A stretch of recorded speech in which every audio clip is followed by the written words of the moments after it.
Well, as you can see, it seems that the weather today is kind of gloomy. And sometimes it happens to us too. Sometimes we go through a gloomy day. To some degree, most people, for some reason, feel depression coming in. Facing a mountain of problems, for example, can be discouraging to many. We get disappointed about many things that happen in life, and for some reason this depression can either be mild or can be severe. In fact, more than in the United States alone, more than 16 million experience major depression every year.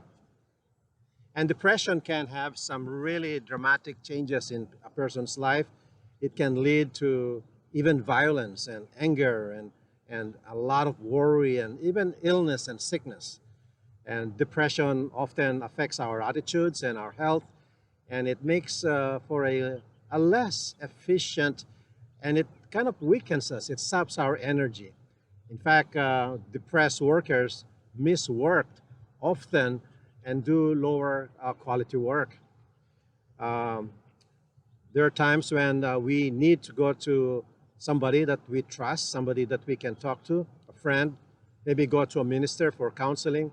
But there are times when we need more than that. We may need some professional help. Now, Christians are not immune from depression. I'm not immune. Um, we all face challenges and we all face trials. We can be discouraged about our job. We can be discouraged about certain relationships, and we are probably overwhelmed with financial needs and our health issues. And we can be defeated also. We can feel defeated by sin and mistakes that we have made.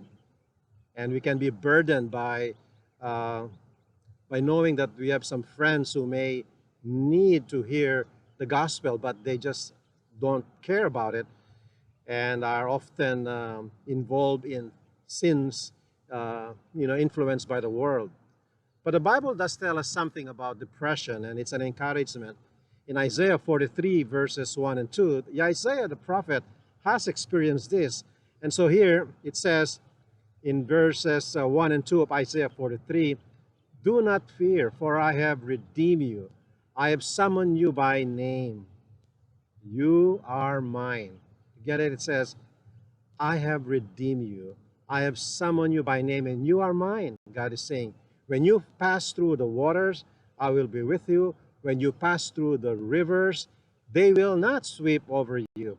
When you walk through the fire, you will not be burned. It says, the flames will not set you ablaze. And a lot of this probably during those days can be literal, but they can also be symbolic and metaphorical for us today. So today, if you feel like overwhelmed by the weight of the world, you feel like also overwhelmed by the trials of faith, the fiery trials, turn to God. Believe the words of Isaiah inspired by God's Spirit. Do not fear, because it says God has already redeemed you.